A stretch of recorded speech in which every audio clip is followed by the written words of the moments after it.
What's up guys, it's me Jeremy. Welcome to Overwatch, the new hero-based first-person shooter created by Blizzard Entertainment. Overwatch is set in a futuristic Earth where robots called the Omnics took over the world, but soon after a task force called the Overwatch fought back and ended the war in favor of mankind. The Overwatch has since disbanded, and for the last 5 years the world has started to become darker with new threats emerging. The heroes have to band together again like they did once before in order to defeat them.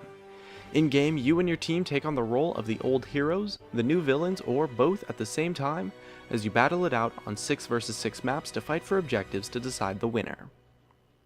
This is a beginner's guide, but we'll cover a lot of information, so we'll have timestamps in the description if you want to skip to a certain point or rewatch any section to make sure you get the information. Let's get started. At the time of making this video, there are currently 18 characters in the game, but Blizzard plans to add more. Every hero has a basic attack, 2 basic abilities, and an ultimate ability. Some characters may have secondary attacks or passives as well.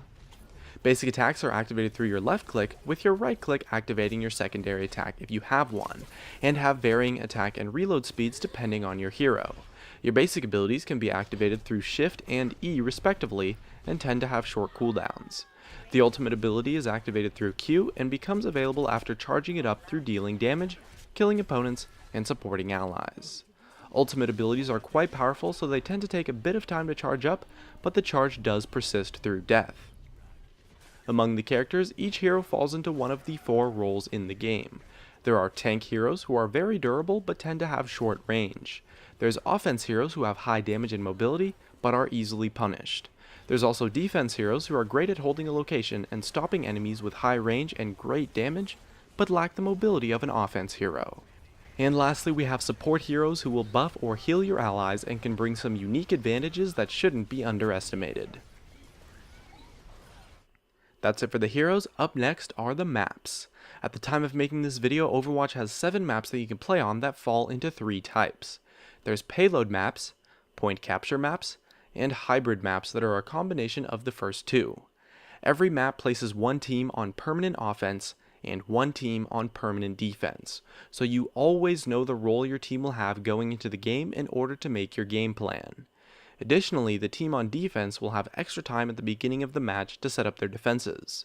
On a payload map, the attacking team's goal is to escort a payload to a delivery point, while the defending team tries to halt their progress until time runs out. On a point capture map, the attackers try to capture a series of objectives, while the defending team must maintain control and defend them. The hybrid map starts out as a capture point, but after the first point is captured, it becomes a payload for the offense team to escort. No matter what type of map you're on, the average game time should be around 10 to 15 minutes or so. And also, each map does have health packs scattered throughout to give your hero a nice boost. Now that we've covered the maps, let's take a look at the UI.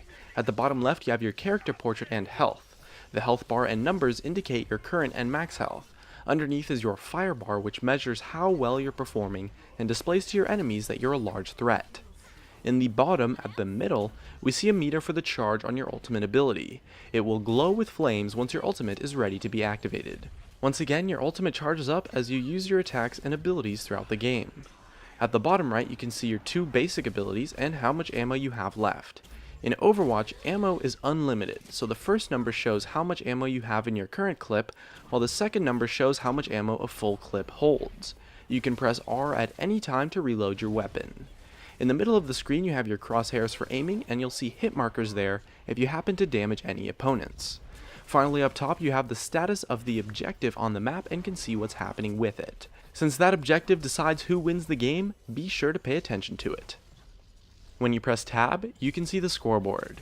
This will show the characters both teams are playing at the top, as well as indicate if someone is doing well in the form of fire around their portrait. At the bottom, you can see some of your own personal stats to determine how well you're doing in the game. Overwatch as a first-person shooter has several unique gameplay elements that you might not be familiar with. The respawn times are quite fast, but the time it takes to run back into the action is what delays you and makes your death meaningful. Depending at what point you are at in the game, the time it takes to run back to the objective can give an advantage to either the attacking team or the defending team, and does a great job of encouraging comebacks. After dying, you can switch characters by pressing H, and doing so is a big part of the strategy. Throughout a game, pick heroes based off of your team's position and composition, and to counter the enemy team's composition. I recommend learning several heroes so that you can comfortably switch between them based off of your team's needs. However, remember that when you do switch characters, you do lose the charge on your ultimate, and any structure or buffs that you place on the map get removed, so be careful. Above all else, remember that Overwatch is an objective-focused game. Kills won't mean anything if they don't help you take or defend your objective, so make your plays count and do your best to play as a team with your allies. Sure, kills might help you take the objective, but only if you or your team are positioned to take advantage of them. Since your enemies respawn, they'll be right back to attack or defend. As well, you should try to get a feel for the maps in private games and take some time to fiddle around at least a little bit with every hero so that you can learn what they do. No matter how you end up playing it, Overwatch is an awesome new take on the FPS genre, so good luck and have fun.